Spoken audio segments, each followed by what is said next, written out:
ترأس صاحب السمو الملكي الأمير مولاي رشيد اليوم حفل افتتاح الدورة 14 لمعرض الفرس بالجديدة، حدث ينظم تحت الرعاية الملكية السامية وشعاره الفرس والتنمية المستدامة، موعد دولي يكشف عن جانب من مساهمة الفرس والمهن والأنشطة المرتبطة به في التنمية المستدامة التي تشهدها المملكة. محمد أمين نوري، عبد العالي عياد، فؤاد الحرش وسفيان إبراهيمي. مركز المعارض محمد السادس بالجديدة ووصول صاحب السمو الملكي الأمير مولاي رشيد، وفي مقدمة مستقبله مولاي عبد الله العلوي رئيس الجامعة الملكية المغربية للفروسية، حيث استعرض سموه تشكيلة من القوة المساعدة أدت لسموه التحية الرسمية. إثر ذلك تقدم للسلام على سموه كل من السيد محمد صديقي وزير الفلاحة والصيد البحري والتنمية القروية والمياه والغابات، ولجهة الدار البيضاء سطات سعيد حميد دوش، رئيس مجلس جهة الدار البيضاء سطات عبد اللطيف معزوز، وعامل إقليم الجديدة بالنيابة محمد سمير الخمليشي، وشخصية سامية أخرى. وعند مدخل مركز المعارض محمد السادس تقدم للسلام على صاحب السمو الملكي الأمير مولاي رشيد سفير دولة الإمارات العربية المتحدة بالمغرب السيد العسري سعيد أحمد الظاهري، سفير دولة قطر بالمغرب الشيخ عبد الله بن تامر آل الثاني، وشخصية سامية أخرى. إثر ذلك قام صاحب السمو الملكي الأمير مولاي رشيد بجولة عبر مختلف فضاءات المعرض، حيث زار سموه الفضاء المؤسساتي الذي يضم معارض للحرس الملكي والقوة المساعدة والأمن الوطني والدرك الملكي والقوة المسلحة الملكية، حيث قدمت لسموه التوضيحات والشروحات الخاصة بمساهمة الفرس في المهام الأمنية وكل المهام المنوطة بهذه القوات، لكل رواق بصمته الخاصة التي يحاول من خلالها إبراز أهمية الفرس في تسهيل مختلف مجالات التدخلات والتحركات التي تتوافق، وخصوصية كل قطاع على حدة خدمة للواجب الوطني. المعرض أصبح وجهة لعشاق الفرس والفروسية من المغرب وحول العالم، ومن خلاله تبرز أهمية الموروث الثقافي المغربي الذي لطالما وضع الفرس وكل ما ارتبط به من قريب أو بعيد في منزلة رفيعة، واعتنت عبر أجيال بهذا الفن الذي لا يزال من بين أكثر الروافد تأثيرا في هوية المغرب وفي عراقة المملكة. الفرس نقطة تلاق للفن والرياضة والتاريخ والاحتفال، الذي يدعو زوار المعرض لتذوق جمالية التنوع حين يجتمع عند مخلوق نبيل ارتبط ذكره بأصالة المملكة المغربية. كما زار صاحب السمو الملكي الأمير مولاي رشيد أروقة للعارضين تمثل مختلف جهات المملكة التي تجلي لنا خاصية كل جهة في ارتباطها وعنايتها بالفرس، ما يصنع تلك الفسيفساء الغنية بالتنوع والمحافظة على تراث عريق لمملكة مغلة في الزمن. المعرض يتفرع على مجالات تخصص تعنى بتربية الفرس وإتقان مهارات الفروسية والصناعة التقليدية المرتبطة بها، والتي لطالما عكست مدى حرص الإنسان المغربي على صون هويته المتفردة مع انفتاحه على التطوير الذي لا يمس بالصبغة الأصيلة للموروث، وهنا تكمن العبقرية. المعرض مجال مفتوح على المنتوجات والخدمات المرتبطة بقطاع الفروسية. هذه الدورة 14 من نوعها يتجدد فيها اللقاء مع كل المتدخلين والفاعلين في هذا المجال المرتبط بالخيل. هو لقاء اللي غادي كتكون فيه الاطلاع على المستجدات في إطار ديال سلسلة الخيول بصفة عامة، وكذلك هو يعني فضاء للقاء للمهنيين في هذه السلسلة والمهنيين في كل الحلقات ديال السلسلة، ولأن الفرس عنده واحد دور جد مهم في بلادنا، لا تاريخيا ولا ثقافيا ولا اجتماعيا ولا اقتصاديا.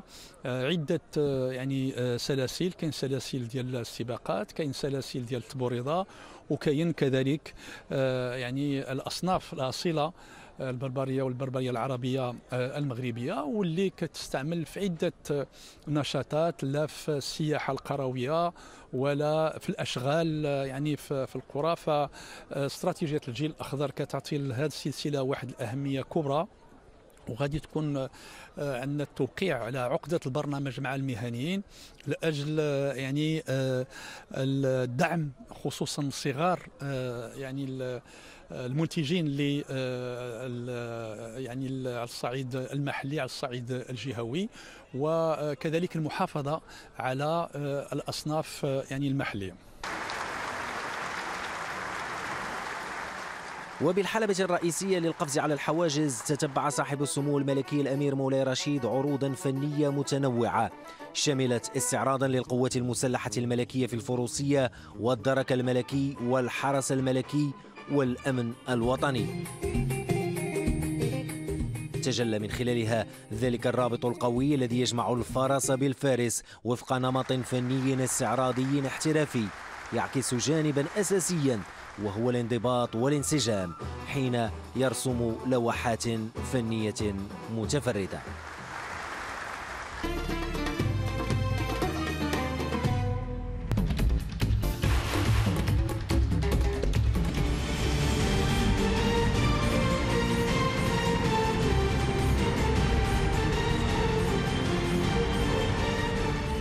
صاحب السمو الملكي الأمير مولاي رشيد تتبع عروضا من فرق استعراضية مغربية وأجنبية عكست إلى أي مدى استطاع الفن أن يجمع عنصرين أحدهما فارس والآخر فرس على صناعة قصص فنية تروى من خلال الحركية والانسجام والموسيقى والتناغم.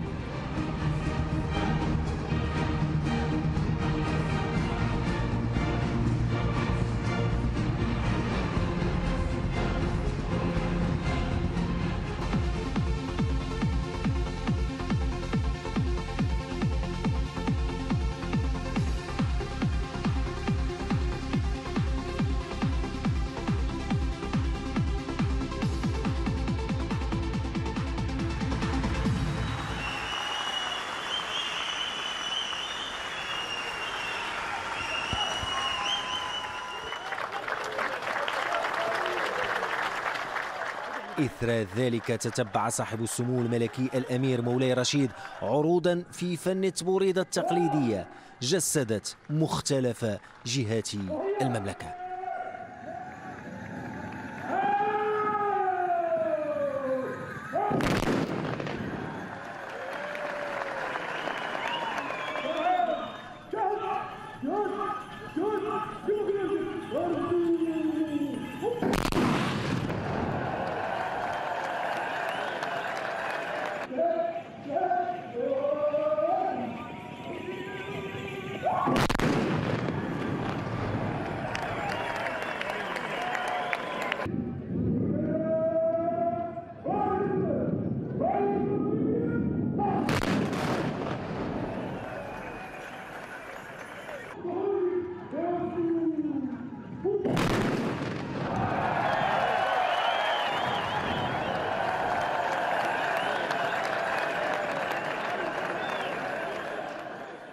وبعد نهاية العروض الخاصة بفن التبوريدة التقليدية الذي بات تراثا عالميا لا ماديا للإنسانية من طرف منظمة اليونسكو التابعة للأمم المتحدة، أخذت لصاحب السمو الملكي الأمير مولاي رشيد صور تذكارية مع مقدمي السربات قبل أن يغادر سموه مركز المعارض محمد السادس بالجديدة.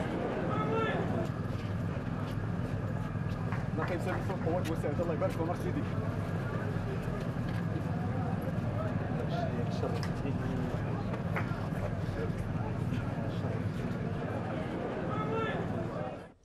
معرض الفرس بالجديدة الحدث الأبرز في مجال الفروسية يعود في نسخة جديدة ليعانق عشاق عالم الخيول بمختلف تجلياته.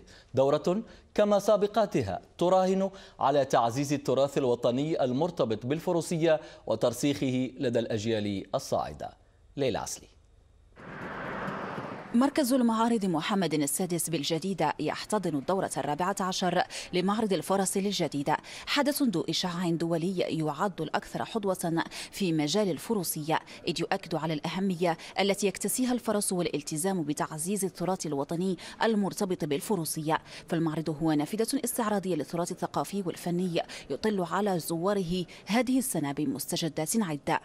عنده واحد الإشعاع دولي والحمد لله، لأن تيتحسن سنة على سنة، يعني السنة اللي تتكون أحسن من السنوات اللي قبل منها. والأهمية الكبيرة بالنسبة لي هو يشكل ملتقى، يعني تيتلقاو فيه الناس اللي هما مربين وكذلك أجانب اللي عندهم تجارب اللي هي جد رائدة في هذا الميدان، يعني في ميدان التربية. هذا المعرض في نسخته 14 الحمد لله هذه السنة نشارك فيه، ويتيح لنا دائما الفرصة للتعريف بالثقافة العالمة في الصحراء، الجانب العلمي من ثقافة الصحراء أو الوجه العلمي منها. هذا المعرض كذلك يعرف بثقافة الفروسية على مستوى الوطن كله، وخصوصا على مستوى الأقاليم الجنوبية. هذه النسخة هذه اللي ما نكذبش عليكم اللي كنشتاقوا لها كل سنة، لأنه حدث، لأنه يوم، لأنه عرس، لأنه ملتقى ديال مهنيي الخيول، ديال محبي الخيول، لا تقليدية، لا الفروسية التقليدية بحال التبوريضة، لا القفز على الحواجز، لا مباريات تربية الخيول، لا اللقاء مع مهنيي القطاع. دورة هذه السنة تشهد مشاركة مجموعة من الدول الشقيقة والصديقة، نسخة تقدم برنامجا انتقائيا لفائدة المهنيين والجمهور العريض، حدث رئيسي في الترويج لقطاع الخيول يضم مجموعة متنوعة من المباريات وسلسلة من المحاضرات، فضلا عن تنظيم الجائزة الكبرى لصاحب الجلالة الملك محمد السادس للتبوريضة. أشعر بفخر كبير للمشاركة في معرض الفرس للجديدة، مشاركة تشكل إضافة نوعية ضمن مسار المهني كفارس، فلهذا الحدث مكانة بارزة على الصعيد العالمي.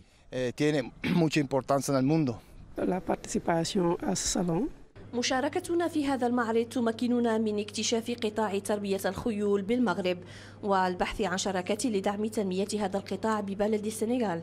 وقد سبق أن وقعنا عقد شراكة مع الشركة الملكية لتشجيع الفرس من أجل النهوض بقطاع تربية الخيول والتكوين المرتبط به.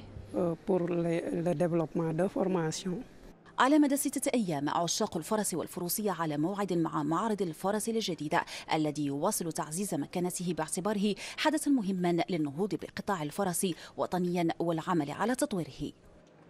تظاهرات اقتصادية ثقافية ورياضية لإبراز موروث تربية الخيول ببلادنا وإشعاع الفنون المرتبطة بهذا الحيوان الأليف.